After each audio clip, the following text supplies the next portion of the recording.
प्रधानमंत्री नरेंद्र मोदी ने सोमवार को वीडियो कॉन्फ्रेंस के जरिए मैसूर विश्वविद्यालय के शताब्दी दीक्षांत समारोह को संबोधित किया। कार्यक्रम के दौरान प्रधानमंत्री ने कहा कि हमारे यहाँ शिक्षा और दीक्षा युवा जीवन के दो अहम पड़ाव माने जाते हैं। उन्होंने कहा कि आज़ादी के इतने सालों के बाद भी साल 2014 से पहले तक देश में 16 IIT थीं। बीते 5-6 साल में 7 नए IIM स्थापित किए गए हैं, जबकि उससे पहले देश में 13 IIM ही थे।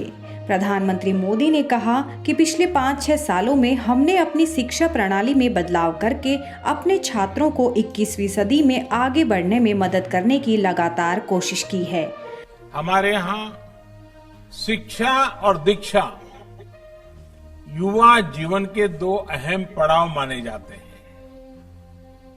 ये हजारों वर्षों से हमारे यहाँ एक परंपरा रही है। जब हम दीक्षा की बात करते हैं तो ये सिर्फ डिग्री प्राप्त करने का ही अवसर नहीं है। आज का ये दिन जीवन के अगले पड़ाव के लिए नए संकल्प लेने की प्रेरणा देता है। अब आप एक फॉर्मल यूनिवर्सिटी कैंपस से निकलकर रियल लाइफ यूनिवर्सिटी के विराट कैंपस में जा रहे हैं। एक ऐसा कैंपस होगा जहां जो नॉलेज आपने हासिल की है उसकी एप्लीकेबिलिटी काम आएगी। साथियों, महान कन्नड़ लेखक और विचारक गोरूरु रामस्वामी अयंगर जी ने कहा है, शिक्षण वे जीवनद वेलकु, यानी एजुकेशन जीवन के मुश्किल रास्तों में रोशनी दिखाने वाला माध्यम है।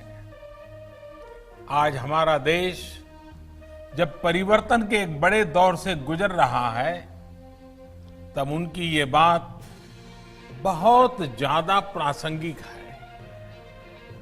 बीते 5-6 साल ये निरंतर प्रयास हुआ है कि हमारी शिक्षा, भारत का एजुकेशन सिस्टम छात्रों को 21वीं सदी की आवश्यकताओं के बीच आगे बढ़ने में भी और मदद करें। केरल सोना तस्करी मामले की जांच कर रही राष्ट्रीय जांच एजेंसी अब ऐसे ही 2 अन्य मामलों की जांच करने वाली है, जिसमें विदेशी आतंकी लिंक होने के संदेह हैं। NIA की जांच में सामने आया है कि केरल सोना तस्करी के कुछ आरोपियों के संबंध अंडरवर्ल्ड डॉन दाऊद इब्राहिम और आतंकियों से हैं। दरअसल राजस्थान पुलिस ने 3 जुलाई को 18.5 किलोग्राम सोना जब्त किया था। वहीं 28 अगस्त को नई दिल्ली में राजस्व और खुफिया निदेशालय ने अवैध सोने की छड़ों को जब्त किया, जिसका वजन 83 किलोग्राम था। इस मामले से परिचित लोगों ने इसकी जानकारी दी। NIA ने अब इन दोनों ही मामलों को अपने हाथों में ले लिया है। जांच एजेंसी को संदेह है कि इस घटना में बड़ी अंतर्राष्ट्रीय साजिश हो सकती है, जिसमें आतंकी और सोना तस्कर शामिल हो सकते हैं। जांच एजेंसी का मानना है कि सोने के जरिए प्राप्त होने वाले धन का प्रयोग राष्ट्र विरोधी गतिविधियों में हो सकता है। जम्मू कश्मीर क्रिकेट एसोसिएशन में कथित करोड़ों रुपए के हुए घोटाले में जम्मू कश्मीर के पूर्व मुख्यमंत्री और नेशनल कॉन्फ्रेंस के मुखिया डॉक्टर फारूक अब्दुल्ला से प्रवर्तन निदेशालय ने एक बार फिर पूछताछ की है।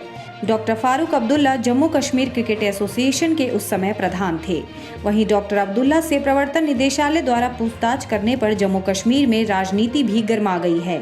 आपको जानकारी हो कि BCCI ने 2002 से 2011 के बीच राज्य में क्रिकेट सुविधाओं के विकास के लिए 112 करोड़ रुपए दिए थे, लेकिन इस राशि में से 43.69 करोड़ रुपए का गबन कर लिया गया था।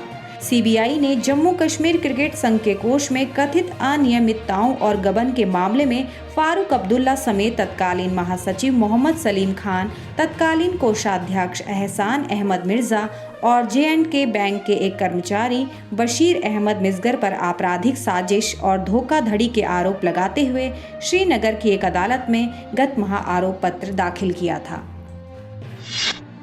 प्रधानमंत्री नरेंद्र मोदी अगले सप्ताह सेरावीक के भारतीय ऊर्जा मंच का उद्घाटन करेंगे। इस कार्यक्रम में ऊर्जा क्षेत्र के दिग्गज देश के नए ऊर्जा भविष्य पर चर्चा की जाएगी।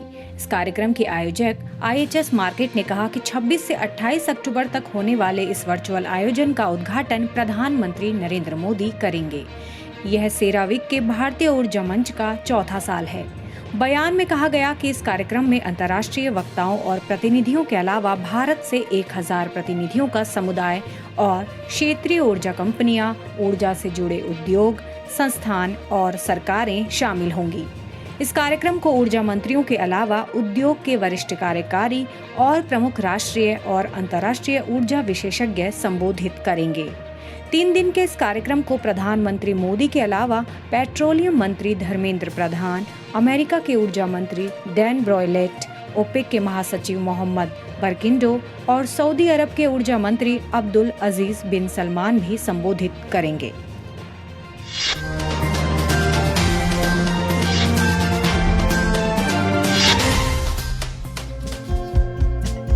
हमारे चैनल को लाइक, शेयर और सब्सक्राइब जरूर करें और नई अपडेट्स के लिए बेल आइकन दबाना ना भूलें।